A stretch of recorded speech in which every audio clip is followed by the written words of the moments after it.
नमस्कार दोस्तों, मैं हूं नीता कुमारी और आप देख रहे हो मेरा YouTube चैनल तुलसी प्लांट केयर ब्लॉग। दोस्तों, आज की इस वीडियो में मैं आपको एक ऐसी खाद बताने वाली हूं जिसको तुलसी में डालने से आपकी तुलसी कुछ दिनों के अंदर ही हरी भरी घनी हो जाएगी। दोस्तों, तुलसी का जो पौधा होता है ना, इसको घना बनाने से पहले हमको इसकी जड़ पर ध्यान देना होगा कि जो इसकी जड़ है, क्या उसको फैलने के लिए पूरी जगह मिल रही है या इसकी जड़ को पूरा पोषण मिल रहा है। ठीक है, इस बात का हमको खास ध्यान रखना पड़ता है। दोस्तों, तुलसी ग्रोथ में लेकर आने के लिए तुलसी की जो जड़ है ना, उस पे हमें बहुत ज्यादा ध्यान देना पड़ता है। आपने अक्सर देखा होगा कि जो मेरे तुलसी के पौधे हैं ना, उसके जो ये गमले ऊपर से कम 4 उंगली, ये पूरी उंगली गमला जो है खाली है। तो कभी आपके दिमाग में भी आता होगा कि ये इतनी जगह मैं क्यों छोड़ती हूँ। पहले नहीं छोड़ा करती थी, लेकिन जैसे जैसे तुलसी का तजर्बा मुझे हुआ पौधा लगाने का, तो मैं इतना जगह खाली छोड़ने लगी। क्या होता है कि जब हम किसी पौधे को लगाते हैं तो पौधा ऊपर बढ़ता ही बढ़ता है, साथ में उसकी जड़ भी बढ़ती है। जैसे जैसे उसकी जड़ हेल्दी होती है, मोटी होती है, तो मिट्टी जो है ना ऊपर की तरफ आने लगती है। कभी आप लगा कर देखिएगा और उसकी केयर कर देखिएगा तो आपको खुद ही पता चल जाएगा। अगर आप थोड़ी सी जगह छोड़ते हो, बस इतना सा 1 इंच की जगह छोड़ते हो, तो कुछ टाइम के बाद क्या होता है कि वो जगह फुल हो जाती है मिट्टी से। क्योंकि जब तुलसी ग्रोथ में आती है ना, तो उसकी जड़ भी मोटी होती है और ऊपर तक आ जाती है। तो आपकी जो मिट्टी है ऊपर तक, गमले के ऊपर तक ना आए, उसके लिए आपको क्या करना है कि पहले से ही 4 इंच 5 इंच गहराई में आपको अपना गमला रखना है। मतलब 4 इंच 5 इंच छोड़ के नीचे मिट्टी होनी चाहिए। ठीक है, और उसके बाद आपको पौधा लगाना है। जैसे जैसे जो तुलसी है ग्रोथ में आएगी, वैसे वैसे वो मिट्टी फूलनी शुरू हो जाएगी ऊपर की तरफ। और हम कई प्रकार के इसमें फर्टिलाइजर भी ऐड करते हैं, क्योंकि हम सिर्फ लिक्विड फर्टिलाइजर ही इसमें ऐड नहीं करते हैं। हम सरसों की खली भी डालते हैं इसमें, और गोबर की खाद भी डालते हैं, वर्मी कंपोस्ट भी डालते हैं, और भी कई प्रकार की खाद हम इसमें डालते हैं, और किचन कंपोस्ट भी डालते हैं तुलसी प्लांट को ग्रोथ देने के लिए। इनके अलावा भी और भी खाद हम डालते हैं। ठीक है, उनमें से ही एक खाद आज मैं आपको बताने वाली हूँ, और बहुत ही पावरफुल खाद बताऊंगी। तो दोस्तों, ये जब हम खाद डालते हैं ना, तो उससे भी जो गमला अपने आप भरने लगता है। लेकिन जब हम पहले ही इसमें मिट्टी को पूरा भर देंगे तो इसमें जगह नहीं रहती है। उस कंडीशन में हम पहले ऊपर की मिट्टी को निकाल देते हैं, फिर हमारी जड़ें दिखाई देने लगती हैं। उसके बाद हम उसमें कोई भी खाद वगैरह ऐड करते हैं। लेकिन अगर आप तुलसी का पौधा लगा रहे हो तो इस चीज को पहले से ही ध्यान में रखिए। पहला गमला बढ़ा लीजिए 12 से 15 इंच का, उसके बाद और 4-5 इंच ऊपर से गमला खाली आपका होना चाहिए, ताकि इन द फ्यूचर आप इसमें मिट्टी ऐड कर सको, जो खाद वगैरह है वो इसमें आप डाल सको। उससे आपका जो पौधा है ज्यादा हेल्दी हो जाएगा। ठीक है, अब इसमें जो चीज मैं डालने वाली हूँ वो अभी मैं आपको दिखाती हूँ। वो है ये है दोस्तों केले का छिलका, और ये है तरबूज का छिलका। केले का जो छिलका होता है ना दोस्तों, ये तुलसी की जड़ के लिए बहुत ही फायदेमंद होता है। इसमें भरपूर मात्रा में पोटाशियम होता है। जिन लोगों की शिकायत रहती है कि हमारा पौधा दीदी नहीं चलता है, हम कहीं से भी पौधा लेकर आते हैं लेकिन हमारा जो पौधा है वो सूख जाता है, ये जो केले का छिलका होता है ना, ये आपकी तुलसी की जड़ को बहुत ज़्यादा मजबूत बनाता है। इतना ज़्यादा मजबूत बनाता है कि आपकी जो तुलसी है ना, बहुत अच्छे से सरवाइव करती है, बहुत हरी भरी घनी हो जाती है। और दोस्तों, ये मैंने करके देखा है। जो चीज़ें मैं करती हूँ वही आपको बताती हूँ।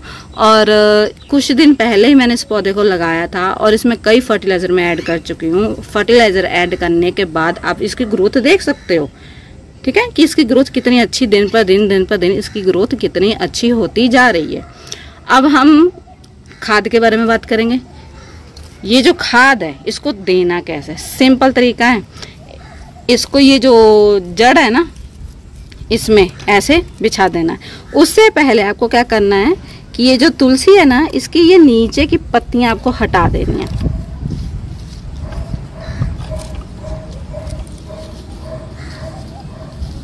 ये देखिए, नीचे की पत्तियों को हटा देना है।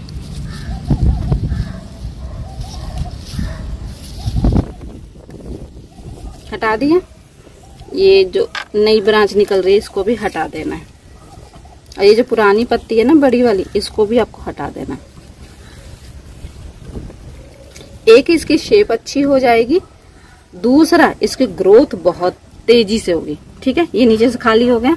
और ये जो पत्तियां हैं इसको आप चाय में डाल सकते हो या फिर इसे सुखाकर आप अपनी चाय पत्ती में मिक्स कर सकते हो। ठीक है, चाय पत्ती में आप नहीं मिक्स करोगे, आप अपनी चीनी के डब्बे में इसको सुखाकर मिक्स कर सकते हो।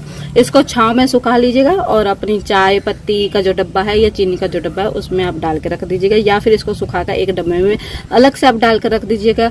जैसे माना जाता है कि जब ये ग्रहण लगते हैं तो ग्रहण में मतलब कि जो खाना बना होता है दोबारा खाने लायक नहीं होता है, तो उसमें अगर हम तुलसी का पत्ता डाल देते हैं तो वो खाना अशुद्ध नहीं होता है, ऐसा माना जाता है। तो ये तरीका भी आप कर सकते हो, क्योंकि उस टाइम पे कहीं पे तुलसी मिलती नहीं है, तो इसलिए मैं बता रही हूँ। और कुछ भी नहीं करना है तो सिंपल सा आपको इसी गमले में डाल देना है। ठीक है, क्योंकि मेरे पास बहुत ज्यादा पत्ते हो जाते हैं तो मैं तुलसी गमले में ही डाल देती हूँ। और एक इसको ना केले को बिछा लेना है, आपके पास केले हैं तो पूरा केले को बिछा लेना है, तरबूज है तो पूरा आपको तरबूज को ही बिछा लेना है। और इसको ऐसे बिछा कर दोस्तों छोड़ना नहीं है बिल्कुल भी। क्या करना है, इसके ऊपर से आपको मिट्टी डाल देनी है। अभी मेरे पास मिट्टी नहीं है, मिट्टी में शाम को लेकर आऊंगी और उसके बाद इसके ऊपर बिछा दूंगी, इसीलिए गमले को मैं खाली छोड़ दूं। और थोड़ी ही मिट्टी बिछाऊंगी, ज्यादा नहीं बिछाने वाली हूँ। और ये इसके बाद इसमें हमको दे देना है पानी। जिन्होंने गमला खाली नहीं छोड़ा हुआ है वो अपनी मिट्टी को, ऊपर की मिट्टी को निकाल लें। निकालने के बाद केले के छिलकों को भी डाल दें ऐसे डायरेक्ट। उसके बाद ऐसे तरबूज के छिलके डाल दें, तरबूज नहीं है तो केले के छिलके डाल दें, केले नहीं है तो तरबूज के छिलके डाल दें। मतलब इन दोनों में से जो भी आपके पास हो आप डाल दीजिएगा। केले का जो छिलका है उसमें भरपूर मात्रा में पोटाशियम होता है, ये तुलसी की ग्रोथ के लिए बहुत ज्यादा जरूरी है। और ये जो तरबूज है इसमें बहुत प्रकार के मतलब प्रोटीन वगैरह होते हैं जो कि पौधे की ग्रोथ के लिए बहुत ज्यादा जरूरी होता है। और सबसे बड़ी बात, ये धूप से भी तुलसी को बचाता है। आप नहीं कुछ भी करना चाहते तो ऐसे बिछा के भी आप छोड़ सकते हो, बिछा दो और ऊपर से पानी डालते रहो, तब भी आपको फायदा नहीं होगा। लेकिन ज्यादा फायदा लेने के लिए इसको बिछा कर उसके ऊपर आप मिट्टी बिछा दीजिएगा। इस बात से आप बिल्कुल भी ना डरिएगा कि इसमें कोई कीड़ा लगेगा, कोई फंगस लगेगा, ऐसा कुछ भी नहीं होगा, क्योंकि धूप बहुत ज्यादा पड़ रही है। ये 102 दिन के अंदर ही, मतलब मिट्टी के अंदर ही अंदर ये डिकम्पोस्ट हो जाएगा और तुलसी जो है इसको ग्रहण कर लेगी और आपकी जो तुलसी है बहुत जल्दी हरी भरी घनी हो जाएगी। ठीक है दोस्तों, उम्मीद करती हूँ कि आपको मतलब मेरी जो वीडियो समझ में आई होगी, क्लियर होगी। अगर आपको मेरी वीडियो अच्छी लगी तो मेरी वीडियो को लाइक कर दीजिएगा और कमेंट जरूर कीजिएगा कि मेरी वीडियो कैसी लगी, और ज्यादा से ज्यादा इस वीडियो को शेयर कीजिएगा। मेरे चैनल पे आप नए हो तो मेरे चैनल को कर लीजिए सब्सक्राइब, क्योंकि मैं अपने चैनल पर तुलसी से रिलेटेड वीडियो ज्यादा लेकर आती हूँ। और अगर आप देखना चाहते हो, इंटरेस्टेड हो, तो मेरे चैनल को अभी कभी सब्सक्राइब कर लीजिए, ताकि जो वीडियोस हैं नई पुरानी सबका जो नोटिफिकेशन है आप तक पहुंच जाए। ठीक है दोस्तों, okay bye, love you all.